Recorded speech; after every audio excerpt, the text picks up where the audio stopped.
ഇന്ന് നമ്മൾ വായിച്ചു ധ്യാനിക്കുക സങ്കീർത്തനങ്ങൾ 47 മുതൽ 49 വരെയുള്ള അധ്യായങ്ങളാണ്. അധ്യായം 47 ജനതകളുടെ മേൽ വാഴുന്ന ദൈവം. ഗായക സംഘ നേതാവിന് കോറഹിന്റെ പുത്രന്മാരുടെ ഒരു സങ്കീർത്തനം. ജനതകളെ കരഘോഷം മുഴക്കുവിൻ, ദൈവത്തിന് മുൻപിൽ ആഹ്ലാദാരവും മുഴക്കുവിൻ. അത്യുന്നതനായ കർത്താവ് ഭീതിതനാണ്. അവിടുന്ന് ഭൂമി മുഴുവന്റെയും രാജാവാണ്. അവിടുന്ന് രാജ്യങ്ങളുടെ മേൽ നമുക്ക് വിജയം നേടിത്തന്നു. ജനതകളെ നമ്മുടെ കാൽ കീഴിലാക്കി. അവിടുന്ന് നമ്മുടെ അവകാശം തെരഞ്ഞെടുത്തു തന്നു. താൻ സ്നേഹിക്കുന്ന യാക്കോബിന്റെ അഭിമാനം തന്നെ. ജയഘോഷത്തോടും കാഹളനാദത്തോടും കൂടെ ദൈവമായ കർത്താവ് ആരോഹണം ചെയ്തു. ദൈവത്തെ പാടി പുകഴ്ത്തുവിൻ, സ്തോത്രങ്ങൾ ആലപിക്കുവിൻ. നമ്മുടെ രാജാവിന് സ്തുതികൾ അർപ്പിക്കുവിൻ, കീർത്തനങ്ങൾ ആലപിക്കുവിൻ. ദൈവം ഭൂമി മുഴുവന്റെയും രാജാവാണ്. സങ്കീർത്തനം കൊണ്ട് അവിടുത്തെ സ്തുതിക്കുവിൻ. ദൈവം ജനതകളുടെ മേൽ വാഴുന്നു. അവിടുന്ന് തന്റെ പരിശുദ്ധ സിംഹാസനത്തിൽ ഇരിക്കുന്നു. അബ്രാഹത്തിന്റെ ദൈവത്തിന്റെ ജനത്തെ പോലെ ജനതകളുടെ പ്രഭുക്കന്മാർ ഒരുമിച്ച് കൂടുന്നു. ഭൂമിയുടെ രക്ഷാകവചങ്ങൾ ദൈവത്തിന് അധീനമാണ്. അവിടുന്ന് മഹോന്നതനാണ്. അധ്യായം 48 ദൈവത്തിന്റെ നഗരം. ഒരു ഗാനം, കോറഹിന്റെ പുത്രന്മാരുടെ സങ്കീർത്തനം. കർത്താവ് ഉന്നതനാണ്.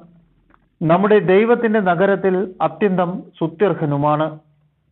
ഉയർന്ന മനോഹരമായ അവിടുത്തെ വിശുദ്ധഗിരി ഭൂമി മുഴുവന്റെയും സന്തോഷമാണ്. അങ്ങ് വടക്കുള്ള സിയോൻ പർവ്വതം ഉന്നതനായ രാജാവിന്റെ നഗരമാണ്. അതിന്റെ കോട്ടകൾക്കുള്ളിൽ ദൈവം സുനിശ്ചിതമായ അഭയകേന്ദ്രമായി വെളിപ്പെട്ടിരിക്കുന്നു. ഇതാ, രാജാക്കന്മാർ സമ്മേളിച്ചു. അവർ ഒത്തൊരുമിച്ച് മുന്നേറി. സിയോനെ കണ്ട് അവർ അമ്പരന്നു. പരിഭ്രാന്തരായ അവർ പലായനം ചെയ്തു. അവിടെ വെച്ച് അവർ ഭയന്നു വിറച്ചു. ഈറ്റുനോവിനൊത്ത കഠിന വേദന അവരെ ഗ്രസിച്ചു. കിഴക്കൻ കാറ്റിൽപ്പെട്ട താർഷീഷ് കപ്പലുകളെ പോലെ അവർ തകരുന്നു. നാം കേട്ടതുപോലെ തന്നെ സൈന്യങ്ങളുടെ കർത്താവിന്റെ നഗരത്തിൽ നാം കണ്ടു. ദൈവം എന്നേക്കുമായി സ്ഥാപിച്ചിരിക്കുന്ന അവിടുത്തെ നഗരത്തിൽ തന്നെ. ദൈവമേ, അങ്ങയുടെ ആലയത്തിൽ ഞങ്ങൾ അങ്ങയുടെ കാരുണ്യത്തെ ധ്യാനിച്ചു. ദൈവമേ, അങ്ങയുടെ നാമം എന്ന പോലെ തന്നെ അങ്ങയുടെ സ്തുതികളും ഭൂമിയുടെ അതിരുകളോളം എത്തുന്നു. അവിടുത്തെ വലം കൈ വിജയം കൊണ്ട് നിറഞ്ഞിരിക്കുന്നു. സിയോൻ മല സന്തോഷിക്കട്ടെ. അങ്ങയുടെ ന്യായവിധികൾ മൂലം യൂദായുടെ പുത്രിമാർ ആഹ്ലാദിക്കട്ടെ. സിയോന് ചുറ്റും സഞ്ചരിക്കുവിൻ, അതിന് പ്രദക്ഷിണം വയ്ക്കുവിൻ. അതിന്റെ ഗോപുരങ്ങൾ എണ്ണുവിൻ. അതിന്റെ കൊത്തളങ്ങളെ ശ്രദ്ധിക്കുകയും കോട്ടകളെ നടന്നു കാണുകയും ചെയ്യുവിൻ. ഇവിടെയാണ് ദൈവം. ഈ ദൈവമാണ് എന്നേക്കുമുള്ള നമ്മുടെ ദൈവം. അവിടുന്ന് എന്നും നമ്മെ നയിക്കുമെന്ന് വരും തലമുറയോട് പറയാൻ വേണ്ടി തന്നെ. അധ്യായം 49 സമ്പത്തിന്റെ നശ്വരത. ഗായക സംഘ നേതാവിന് കോറഹിന്റെ പുത്രന്മാരുടെ സങ്കീർത്തനം. ജനതകളെ ശ്രദ്ധിക്കുവിൻ, ഭൂവാസികളെ ചെവി ഓർക്കുവിൻ. എളിയവരും ഉന്നതരും ധനികരും ദരിദ്രരും ഒന്നുപോലെ കേൾക്കട്ടെ. എന്റെ അധരങ്ങൾ ജ്ഞാനം പ്രഘോഷിക്കും, എന്റെ ഹൃദയം വിവേകം മന്ത്രിക്കും. സുഭാഷിതത്തിന് ഞാൻ ചെവി ചായ്ക്കും. കിന്നരനാഥത്തോടെ ഞാൻ എന്റെ കടങ്കഥയുടെ പൊരുൾ തിരിക്കും. എന്നെ പീഡിപ്പിക്കുന്നവരുടെ ദുഷ്ടത എന്നെ വലയം ചെയ്യുന്നു. ക്ലേശകാലങ്ങളിൽ ഞാൻ എന്തിനു ഭയപ്പെടണം? അവർ തങ്ങളുടെ ധനത്തിൽ ആശ്രയിക്കുകയും സമ്പത്തിൽ അഹങ്കരിക്കുകയും ചെയ്യുന്നു. തന്നെ തന്നെ വീണ്ടെടുക്കാനോ സ്വന്തം ജീവന്റെ വില ദൈവത്തിന് കൊടുക്കാനോ ആർക്കും കഴിയുകയില്ല. ജീവന്റെ വിടുതൽ വില വളരെ വലുതാണ്. എത്രയായാലും അത് തികയുകയുമില്ല.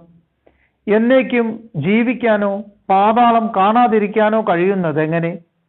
ജ്ഞാനി പോലും മരിക്കുന്നെന്നും മണ്ടനും മന്ദബുദ്ധിയും ഒന്നുപോലെ നശിക്കുമെന്നും തങ്ങളുടെ സമ്പത്ത് അന്യർക്കായി ഉപേക്ഷിച്ചു പോകുമെന്നും അവർ കാണും.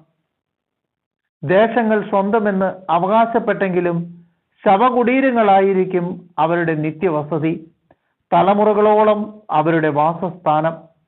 മനുഷ്യൻ തൻ്റെ പ്രതാപത്തിൽ നിലനിൽക്കുകയില്ല. മൃഗങ്ങളെ പോലെ അവനും നശിച്ചു പോകും. വിവേകമറ്റ ആത്മവിശ്വാസം പുലർത്തുന്നവരുടെ വിധിയും തങ്ങളുടെ സമ്പത്തിൽ ആനന്ദിക്കുന്നവരുടെ അവസാനവും ഇതുതന്നെ. ആടുകളെ പോലെ അവർ മരണത്തിന് വിധിക്കപ്പെട്ടവരാണ്. മൃത്യുവായിരിക്കും അവരുടെ ഇടയൻ. നേരെ ശവക്കുഴിയിലേക്ക് അവർ താഴും. അവരുടെ രൂപം അഴിഞ്ഞു പോകും. പാതാളമായിരിക്കും അവരുടെ പാർപ്പിടം. എന്നാൽ ദൈവം എൻ്റെ പ്രാണനെ പാതാളത്തിൻ്റെ പിടിയിൽ നിന്ന് വീണ്ടെടുക്കും. അവിടുന്ന് എന്നെ സ്വീകരിക്കും. ഒരുവൻ സമ്പന്നനാകുമ്പോഴും അവൻ്റെ ഭവനത്തിൻ്റെ മഹത്വം വർദ്ധിക്കുമ്പോഴും നീ ഭയപ്പെടേണ്ട. അവൻ മരിക്കുമ്പോൾ ഒന്നും കൂടെ കൊണ്ടുപോവുകയില്ല. അവൻ്റെ മഹത്വം അവനെ അനുഗമിക്കുകയില്ല. ജീവിതകാലത്ത് സന്തുഷ്ടനെന്ന് കരുതിയെങ്കിലും അവൻ്റെ ഐശ്വര്യം കണ്ട് ആളുകൾ അവനെ സ്തുതിച്ചുവെങ്കിലും അവൻ തൻ്റെ പിതാക്കന്മാരോട് ചേരും. ഇനിമേൽ അവൻ പ്രകാശം കാണുകയില്ല. മനുഷ്യൻ തൻ്റെ പ്രതാപത്തിൽ നിലനിൽക്കുകയില്ല. മൃഗങ്ങളെ പോലെ അവൻ നശിച്ചു പോകും.